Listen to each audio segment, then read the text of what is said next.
Magandang araw po sa inyong lahat at muli po ay nagpapasalamat ang inyong lingkod sa inyong patuloy na pakikiisa sa pag-aaral ng salita ng Diyos. I mentioned before na ang ating abilidad to overcome the old ways or overcoming old habits ay mula po sa kapangyarihan ng Espiritu Santo. With that being said, I would like to talk a bit more about the Holy Spirit. Sa susunod pong mga linggo ay ito ang ating magiging pag-uusapan, ito ang ating magiging talakayan.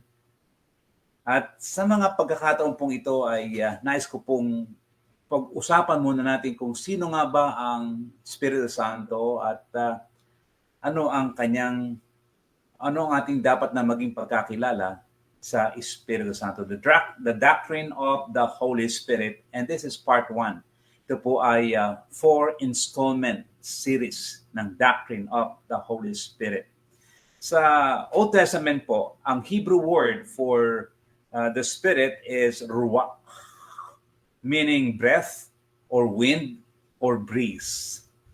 Pangkaraniwan lang po sa mga Hudyo na mabanggit ang salitang ruach or neshama na ordinary breathing.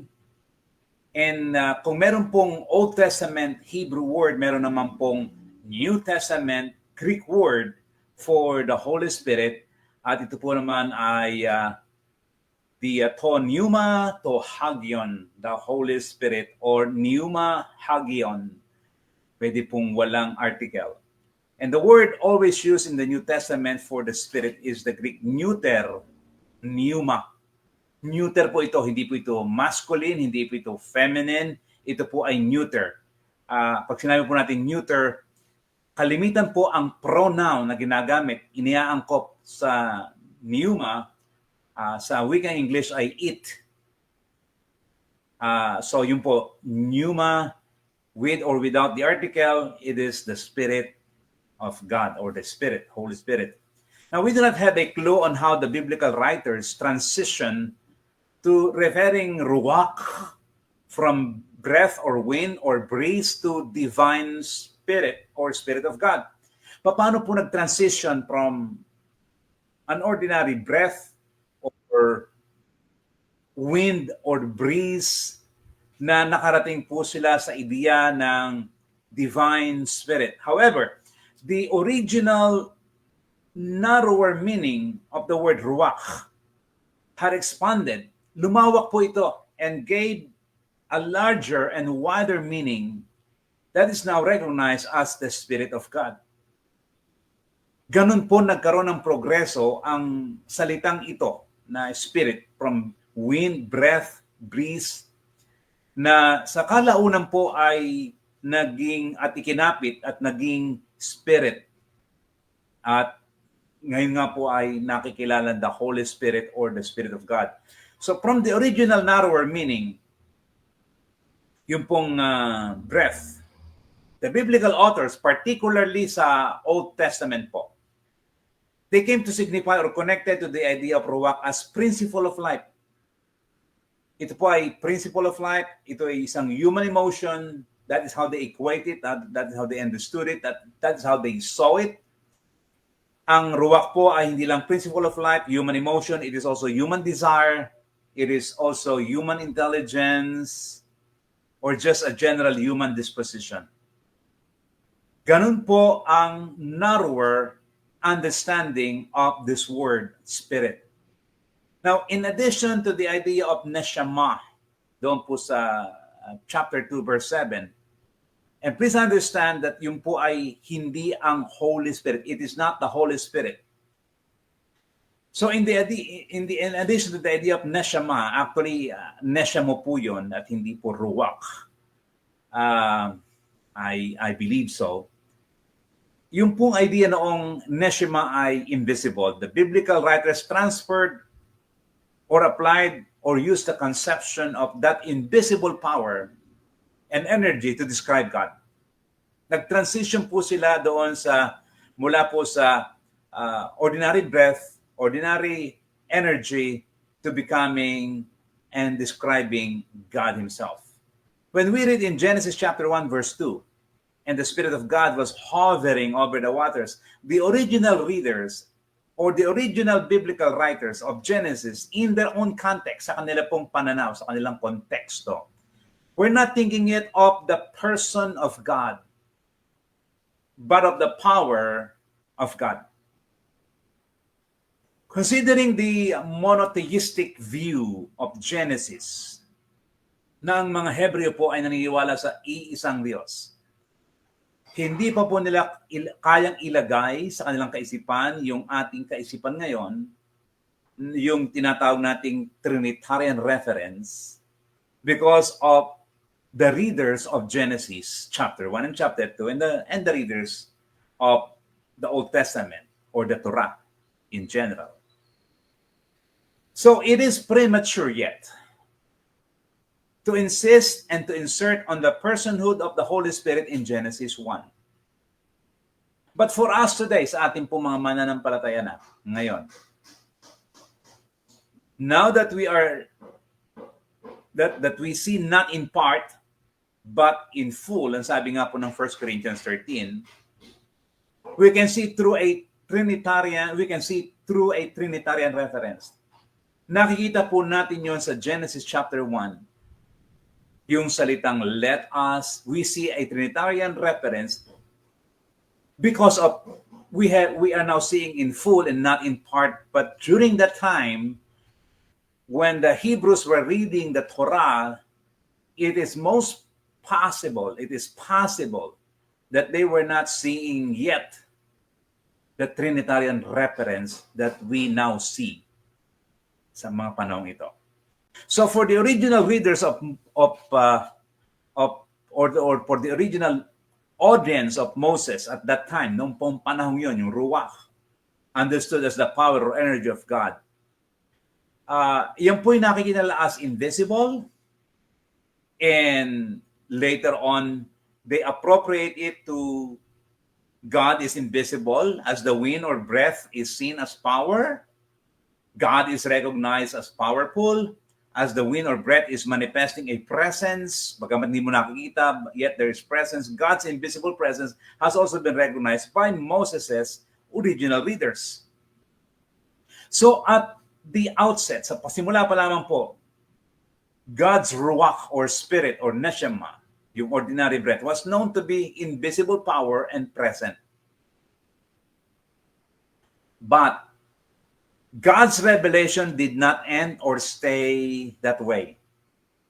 God's revelation progresses, including this doctrine that we're talking about, the doctrine of the Holy Spirit. And since I mentioned the word God's revelation, allow me to explain to you the word progressive revelation. Ano po ba ang tinatawag na progressive revelation? Ang progressive revelation po is the idea in the study of theology that God reveals His will, His way, His mind to the biblical authors gradually or little by little. Kaya nga po progressive. The concept or truth exists, but the clarity was not full yet. Yung pong naroon na ang community of God, yung Trinitarian, yung Trinity, but the clarity was not full yet. This is the reason you hear ito pong kasabihang ito, that the New Testament is the Old Testament concealed, while the Old Testament is the New Testament revealed. Ang bagong tipan ay ang mga itinago o hindi maliwanag at hindi pa napakaklaro, shadow maybe, of the Old Testament. Samantalang ang bagong tipan ay kapahayagan ng mga bagay na hindi pa maliwanag sa lumang tipan. The Old Testament is the New Testament. The Old Testament is the New Testament revealed now. God reveals His will progressively. And I need to make that statement. Although God reveals His will gradually and not suddenly, all revelations from Genesis through Revelation are equal in importance. They are equal in degree. Bagamat unti-unting kinaklaro ng Diyos ang lahat ng mga bagay, pero ang degree po ng katotohanan ito, ng revelation na ito, ay they are equal in importance. Lahat po ay kinasihan ng Diyos. What was revealed or known to the Apostle Paul was most probably not revealed to Moses. What was probably revealed to Matthew sa New Testament was most probably not revealed to Joshua. There was even revelation from God that was not even revealed to some of the 12 disciples. Kahit po sa 12 alagad, hindi pa rin sinabi ng Panginoong Jesus, but it was revealed to the Apostle Paul. Let me give you some scriptures to prove my point. Ang una po ay John 16:12 and 13. At ito po ang sinabi. I have much more to say to you, more than you can now bear. Emphasize po yung now, that you can now bear. Na kaya nyo nang tanggapin. But when He, the Spirit of truth, comes, He will guide you into all the truth. He will not speak on His own. He will speak only what He hears, and He will tell you what is yet to come. So, yan po natin nakikita na merong progressive revelation. Meron na akong gustong sabihin sa inyo, pero hindi nyo pa kayang matanggap at tanggapin at malunok. Pero dakong huli, I will speak, and the Holy Spirit, the Spirit of truth, will guide you into all the truth. Not yet. Soon, yes. Isa pa pong scripture. Ang sabi po dito sa 1 Corinthians 7:10, ang sabi po ni Paul ng 1 Corinthians 7:10, to the married, I give this command, not I, but the Lord. So makikita po natin dito that Jesus was saying something, or Jesus told something to, or revealed something to the Apostle Paul about this. Jesus revealed this to the Apostle Paul. I don't know how Jesus revealed it, pero in-reveal po ito ni Jesus kay Apostle Paul, at ang sabi niya, to the married, I give this command, a wife must not separate from her husband. Vision po ba? Binulong po ba? I don't know how it was revealed, but it was revealed. Now, meron pong sinasabi si Apostle Paul minsan, not I, but the Lord. Pero doon po sa kasunod ng mga verses, sa verse 12 naman, ang sabi naman niya ganito, to the rest, I say this, I, not the Lord. Ako, hindi ang Panginoon. If any brother has a wife who is not a believer and she is willing to live with him, he must not divorce her. So ito naman ay hindi sinabi ng Panginoong Jesus sa kanya, hindi ito in-reveal sa kanya. And what I'm saying is this a later revelation to the Apostle Paul. Hindi sinabi noon, sinabi lang sa dakong huli, kaya sabi niya, well, ito, hindi ko na ito narinig noon. Noon, marahil ngayon, sinasabi, at hindi marahil, sinasabi sa akin ng Panginoon. And so to the rest, I say, I, not the Lord. So this is not Paul's opinion. Kasi ang sabi na, bakit meron bang opinion si Apostle Pablo? I thought this is from the Holy Spirit. Was the Apostle Paul giving his personal opinion? Answer, absolutely not. 1 Corinthians 14:37. Ang sabi po ng 1 Corinthians 14:37, as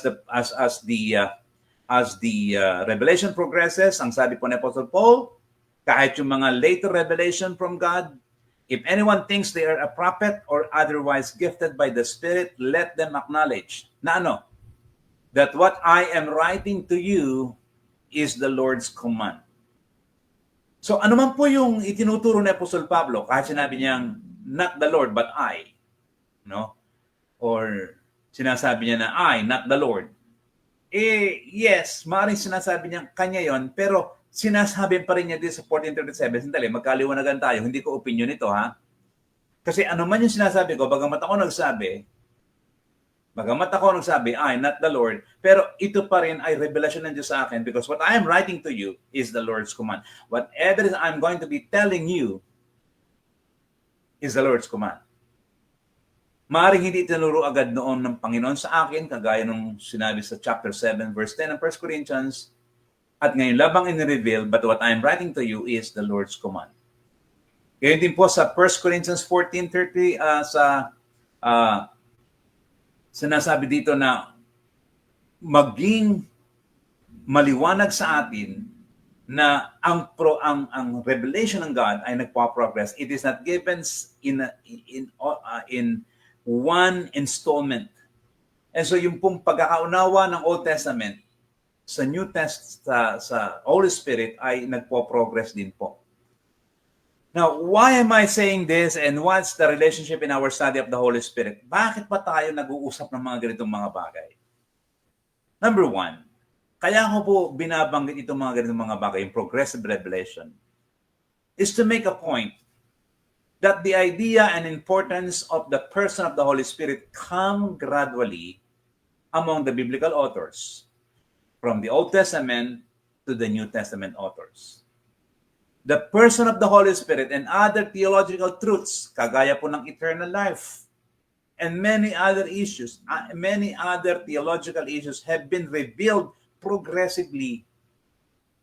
Hindi po ito biglang ibinus na lamang at bigla na lamang pong nagkaroon si Moses sa kanyang theological dictionary ng salitang Trinity.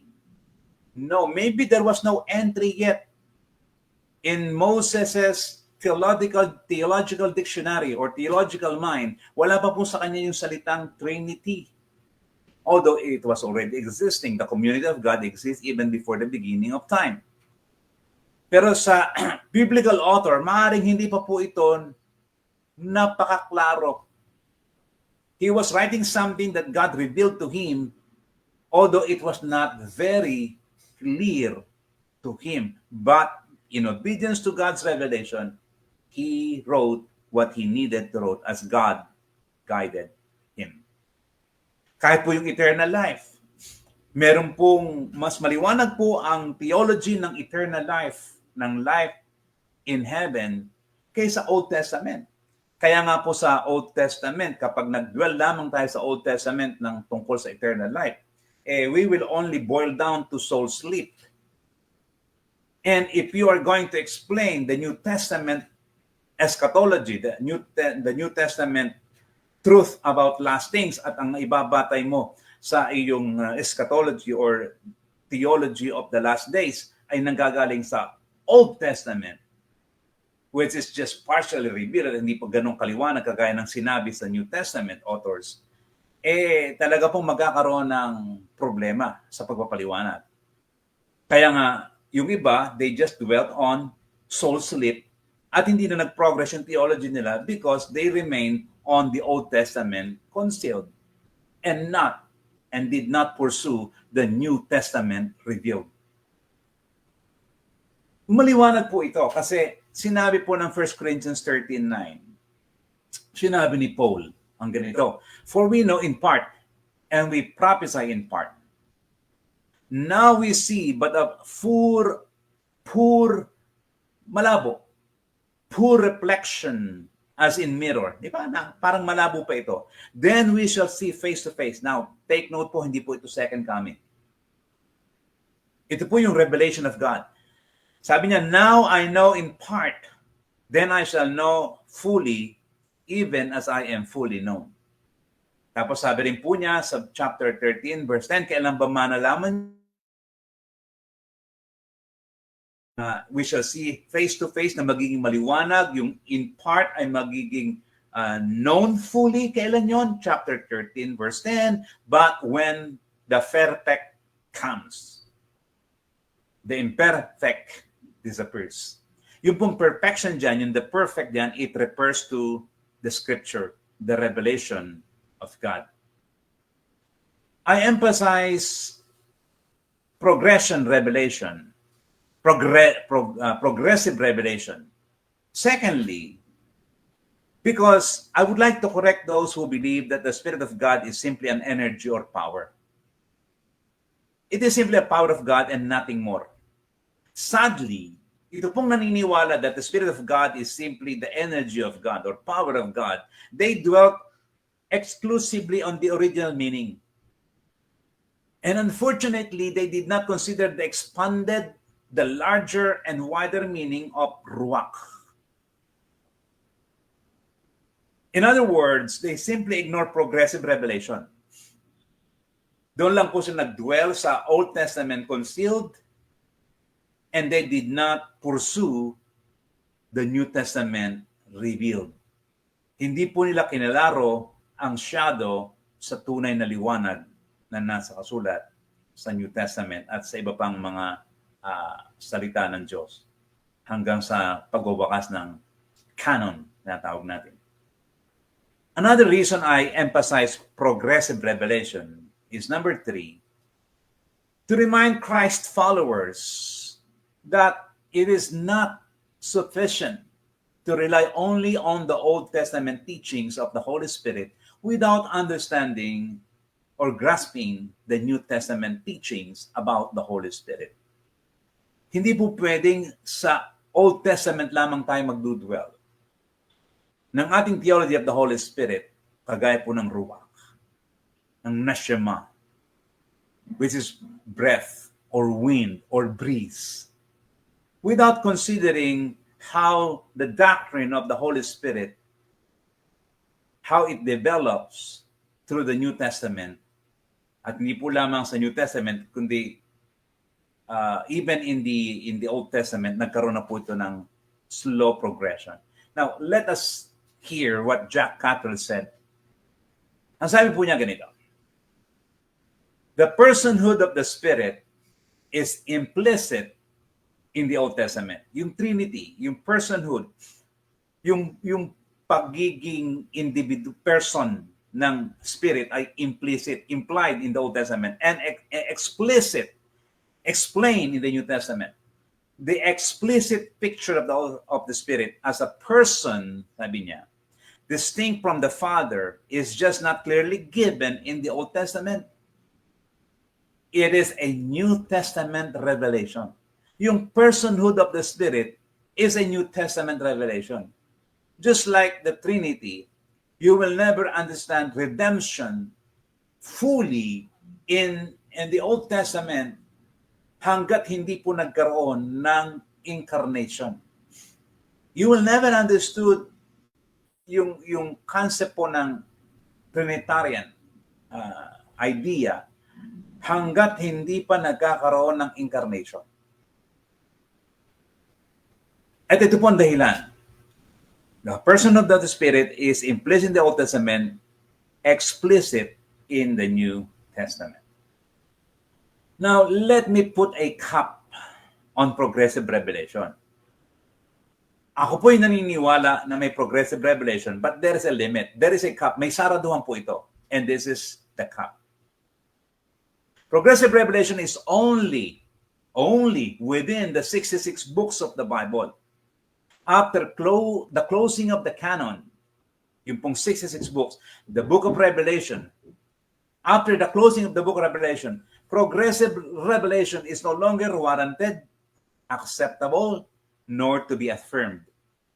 Kasi baka may magsayo pa dito, I receive a revelation from the Lord. O, di ba? Meron pa rin akong revelation. I have a new revelation. Let me put a cap, let me put an end to what I believe to be the end of progressive revelation.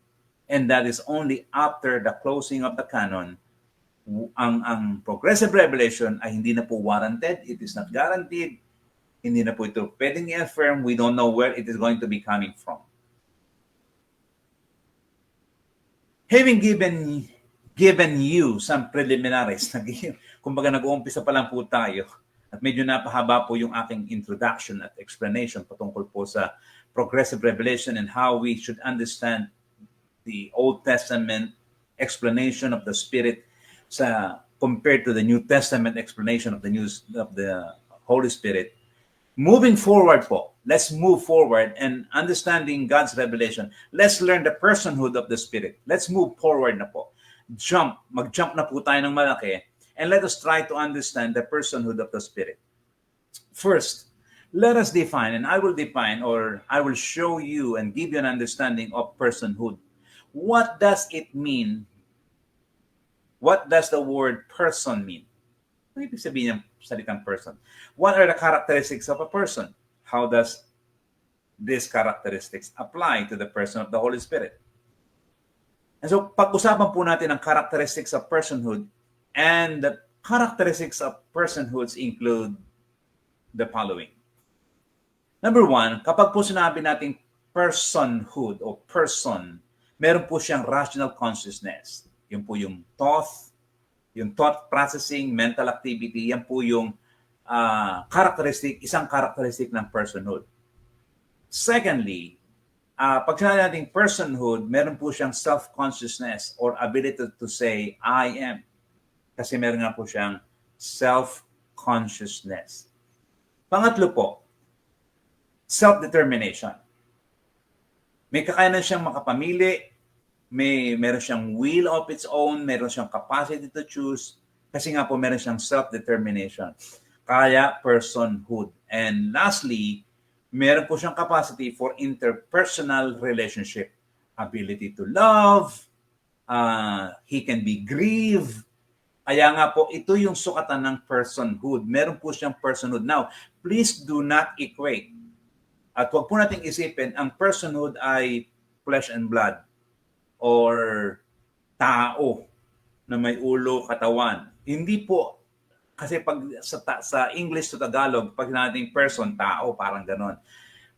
It is larger than that. Personhood includes rational consciousness, ito po ang ating ibig sabihin, self-consciousness, self-determination, interpersonal relationship. Yung po ang ibig sabihin natin ng personhood. Hindi po tao na may ulo at katawan. Okay? And so let's now proceed to understanding the Holy Spirit. So who is the Holy Spirit? The Holy Spirit is a person. Point number 1 po yan. At yung po sinasabi nating person dito, yun po yung in-identify ko kaninang 4 na rational consciousness, self-consciousness, self-determination, and interpersonal relationship. Lahat po yan ay mayroon ang Espiritu Santo. That is why it is unacceptable to say that the Holy Spirit is simply an energy or power. One reason Bible teachers, the cults in particular, deny the person of the Holy Spirit is the Greek article being used to refer to the Holy Spirit is neuter. To pneuma, that yung pong to ay neuter, at kapag itatranslate po nyo yung to sa Greek, ito po ay equivalent sa English ay it. Kapag it, yung salitang it, ito po ay bagay, hindi ba? Or it could be just like power na. So kaya sabi nila, hindi, ang Holy Spirit hindi person. Kasi kung person yan, dapat ang article niya sa Greek ay masculine. Pero hindi po siya masculine at hindi po feminine. So the Holy Spirit should use the pronoun it, according to them, instead of he. And so, according to these teachers, Bible teachers, many cults in particular, the Holy Spirit is simply God's power. Kasi it, at hindi masculine, neuter, thing. The truth is, it is incorrect. It is incorrect to say that the gender of a noun in Greek, kagaya po ng to, like the Holy Spirit, to pneuma, will be determined by the gender of the definite article.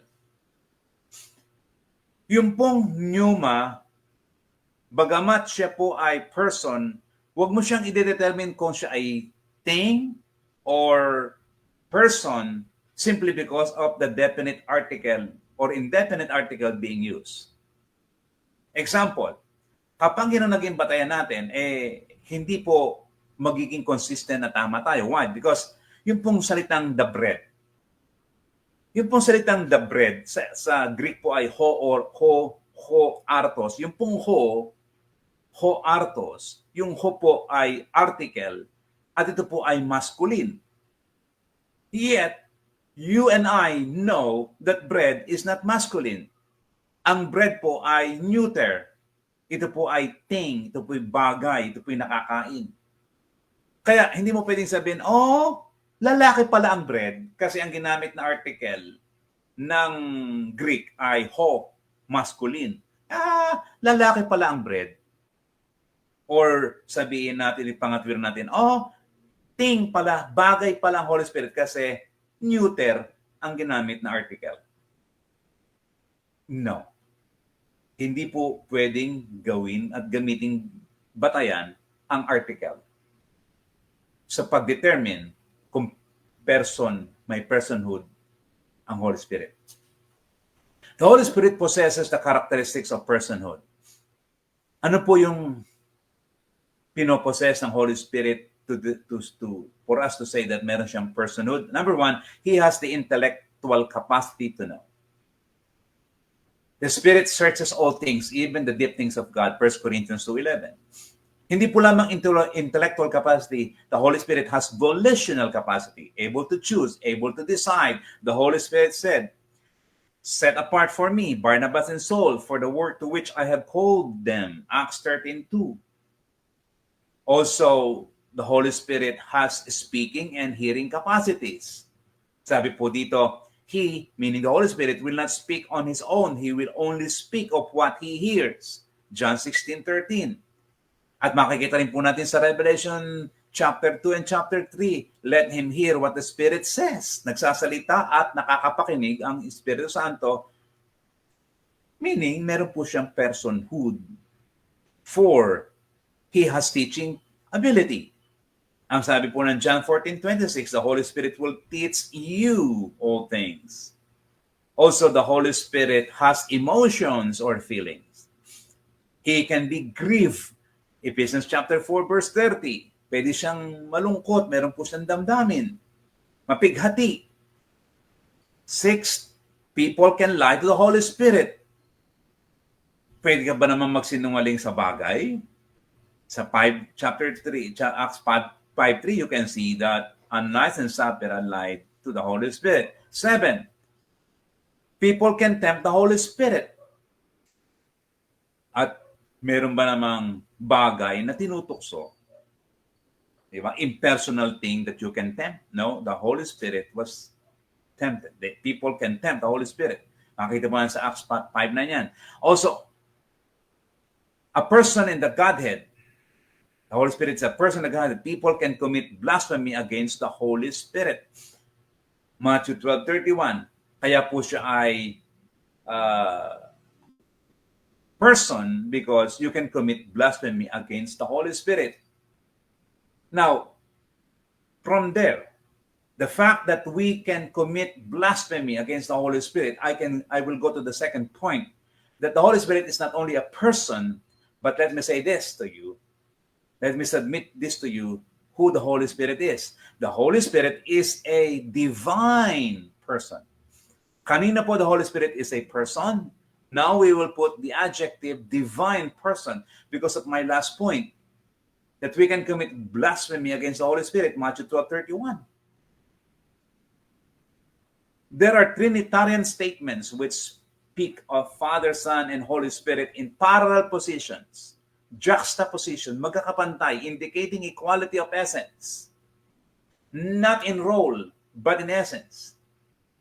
Sila po yung magkakapantay, equality of essence.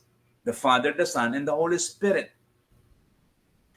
At maliwanag po na itinuturo ng Biblia na siya ay isang divine person. At saan po natin makikita yung mga equality of essence ng Father, Son, Holy Spirit put in juxtaposition, inequality of essence sa isa't isa. Doon po sa Matthew 28, we will not read it, but let me just quote Matthew 28:18-20. Makikita po natin doon yung Father, Son, and Holy Spirit, yung 2 Corinthians 13:14, yung Ephesians 4:4-6, 1 Peter 1 verse 2, makikita po natin yung equality of essence ng Father, Son, and Holy Spirit. Because the Holy Spirit is a divine person. Part of the community of God, Trinity. The Holy Spirit's divine characteristics are clearly revealed in the Bible. Kung meron ng Father and Son, ang Holy Spirit meron din ito. Ano po yun? Number 1, He is eternal. The Holy Spirit is eternal. Hebrews 9:14, the eternal Spirit. Also, He is all-knowing. John 16:13, He will guide you into all the truth. The Holy Spirit as a divine person is also all-present. Psalm 139, 7 to 10, where can I go from your spirit? The Holy Spirit is also a divine person because he is all-powerful. Acts 1:8, but you will receive power when the Holy Spirit comes on you. And in Acts chapter 5, verses 1 through 4, you will see that the Holy Spirit in verse 3 is called Spirit, and then later on, that same being is called God. He is called God. The Holy Spirit is also God. At ito pa po, John 14:16 hanggang verse 17, first part. Ang sabi dito ni Jesus, and I will ask the Father, and He will give you another counselor to be with you forever, the Spirit of truth.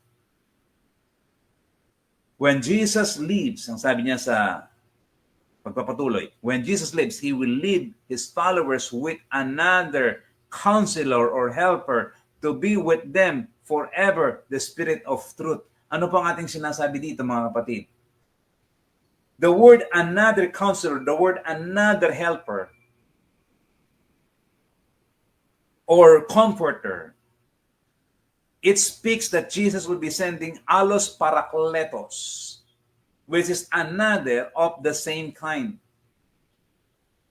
The same as Christ Himself, a person like Jesus Christ, a person like Himself.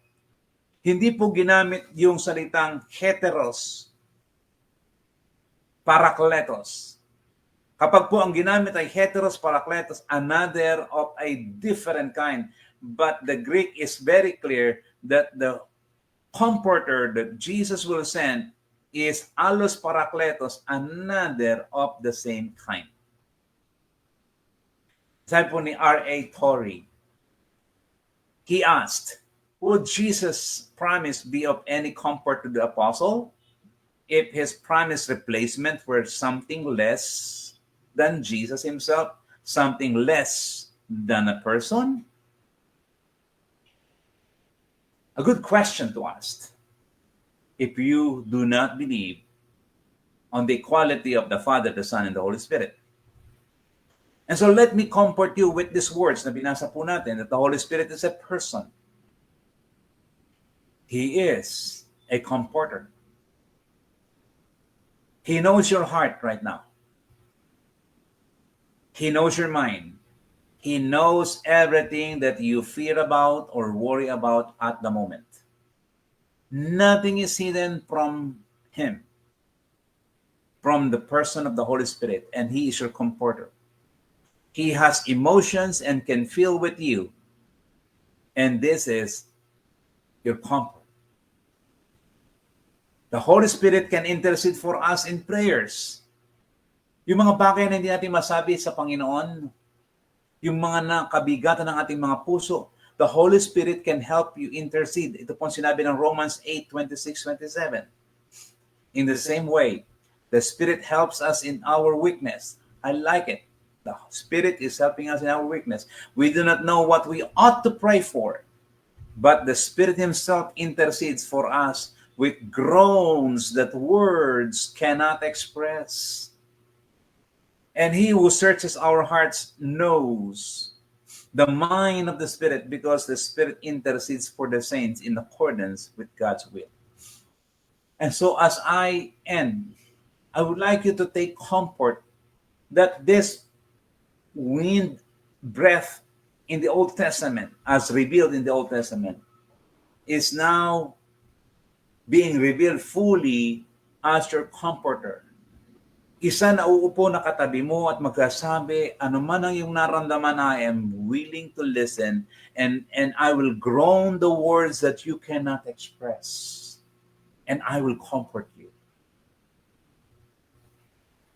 Hindi po ba napakalaking relief, napakalaking kaluwagan ng kalooban na merong isang tunay na nagmamalasakit sa ating Diyos, na sumasama sa atin, nakikidama sa atin, tumitira sa atin, namamahay sa atin, at nagsasabing, I am with you.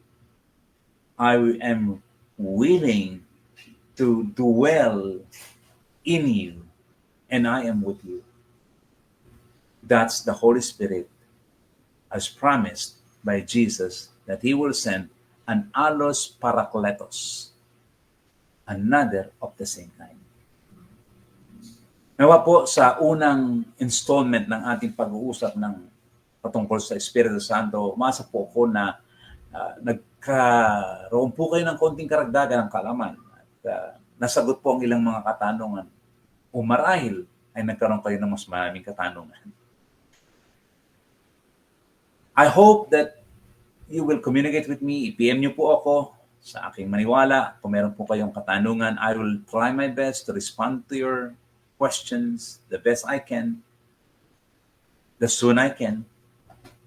No promises, but I will try to respond. Tumasa po ako na ang lahat ng ito ay inyong maibabahagi sa iba upang sila man ay matuto at maniwala kay Jesus bilang tagapagligtas at Panginoon ng kanilang buhay, which is the goal of this social media platform. Maniwala kay Jesus bilang tagapagligtas at Panginoon ng kanilang buhay. Muli po, maraming salamat sa inyong pakikisa at pakikipag-aralan. Ang lingkod, Jonathan Orellasa, nagpapasalamat sa inyo, nagpupuri sa Panginoon.